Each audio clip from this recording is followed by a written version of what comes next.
Bon, moi je vais donc vous présenter un projet qui est en fait assez proche du précédent, sauf que cette fois-ci c'est pas la bibliothèque Rialto qu'on essaye de wrapper, c'est Dojo. Alors l'intérêt de Dojo, c'est qu'un peu comme le Google Web Toolkit, il s'agit d'un projet que je qualifierais de déraisonnable dans le sens où c'était effectivement très difficile.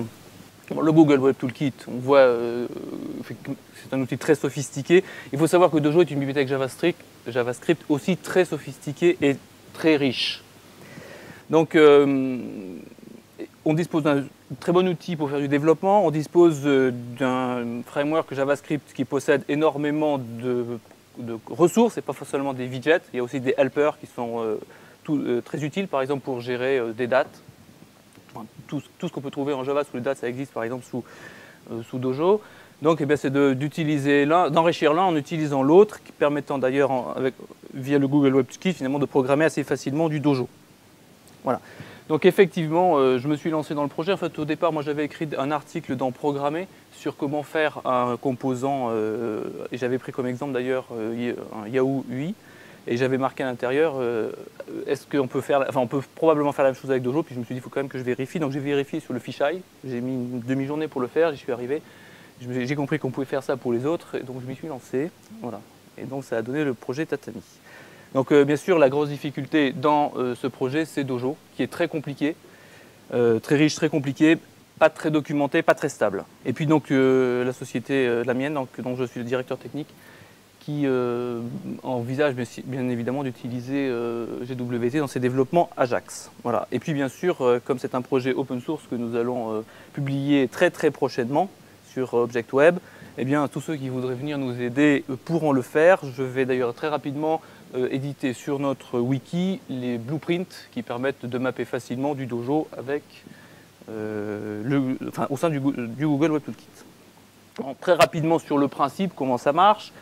Donc vous avez dans une application Google Web Toolkit classique, des widgets Google Web Toolkit qui en fait manipulent des éléments DOM, et vous avez deux arborescences en fait qui sont mises en parallèle.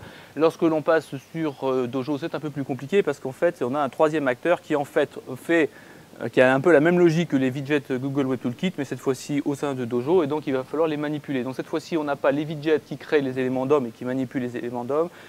Quand on utilise Tatami, les widgets Google Web Toolkit créent des widgets Dojo qui, elles, à leur tour, créent les éléments DOM, et c'est comme ça que ça se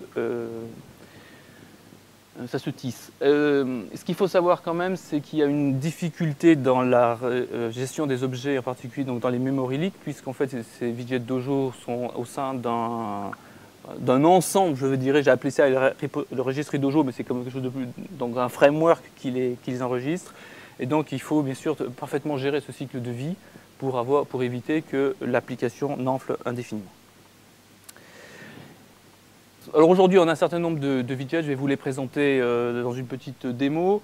Il y en a déjà suffisamment pour que ce soit intéressant, donc on va essayer dans un premier temps de les industrialiser, de vous les fournir, et ça dès la fin de ce mois, avec une solution de test autour. Ensuite, on va donc s'attaquer pour la fin de l'été à une une version 1.1 où on va essayer d'intégrer les éléments qui sont les plus distinctifs de Dojo par rapport à ce que vous avez pu voir par ailleurs. En particulier, il y a une bibliothèque graphique qui est développée dans Dojo et que nous aimerions bien mettre à la disposition du Google Web Toolkit. Et puis à la fin de l'année, eh bien, à la limite, vous en savez autant que moi, puisque j'espère que je me ferai aider pour savoir ce dont on a besoin. Place à ma petite démo pour vous montrer ce qui existe aujourd'hui. Donc ma petite démo, elle est a priori assez prête. Voilà. Donc il y a le fisheye. Donc le fisheye sous Google Web Toolkit, messieurs, ça existe. Il y a le fisheye qui permet d'appeler un toaster. Je ne sais pas si vous savez ce que c'est qu'un toaster, c'est la petite fenêtre qui apparaît ici. Alors là, d'habitude, un peu plus gros, donc elle passe par en dessous des autres composants. Ensuite ici, donc le composant que nous avons wrappé, c'est le paddle, qui est dans le slider en fait Dojo. Et donc là, vous voyez, j'ai pris une image Google Web Toolkit toute simple et j'ai asservi sa taille. Alors là, on a quelque chose d'assez similaire avec des sliders standards Dojo. Donc l'intérêt de vous montrer cette deuxième page, c'est que ces sliders-là, en fait, c'est le même composant Dojo que le Pydle, simplement avec des paramétrages différents. Donc en fait, dans Tatami, ce n'est pas un wrapping, je dirais, brutal. Il y a une réflexion sur les widgets chaque fois pour leur fournir une interface qui soit le plus proche de la philosophie de GWT, afin justement de masquer toute la complexité et, de Dojo. Bon, je me suis aussi attaqué au problème donc, des champs de saisie proposés par Dojo. On va vérifier qu'on arrive bien à les mapper. Pas de problème, ça marche. Ensuite, il y avait d'autres composants. Tiens, c'est bizarre, c'est resté. Pourtant, j'avais bien préparé, je ne pensais pas que j'allais avoir des problèmes. Ah oui, c'est pas fermé. Donc le toggler. Donc le toggler, là, c'est un tout petit composant qui permet de faire apparaître, disparaître des composants, d'autres composants. Bon, l'intérêt de cette petite démo, c'est de voir qu'on pouvait, à partir de Google Web Toolkit, appeler des composants Dojo qui eux-mêmes pouvaient se mettre à piloter des composants Google Web Toolkit. Donc on avait bien l'entrée et la sortie au travers de Dojo par ce système. Alors une fois que j'ai eu fait ça, bien sûr, je me suis attaqué au système de fenêtrage. Et donc en fait, Dojo propose un système de fenêtrage qui ressemble d'ailleurs beaucoup à celui présenté par Luciano. Et j'en ai wrappé l'essentiel. Donc voilà, avec il y a aussi des systèmes, des effets, enfin bon, qui sont pareils, sont disponibles.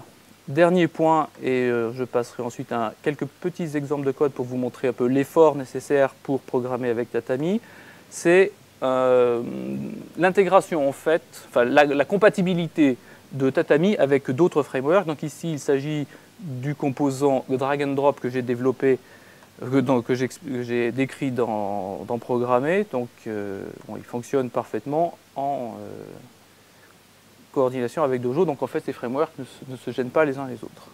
Voilà, j'ai encore une petite minute de 30 secondes. 30 secondes. 30 secondes, je vais vous montrer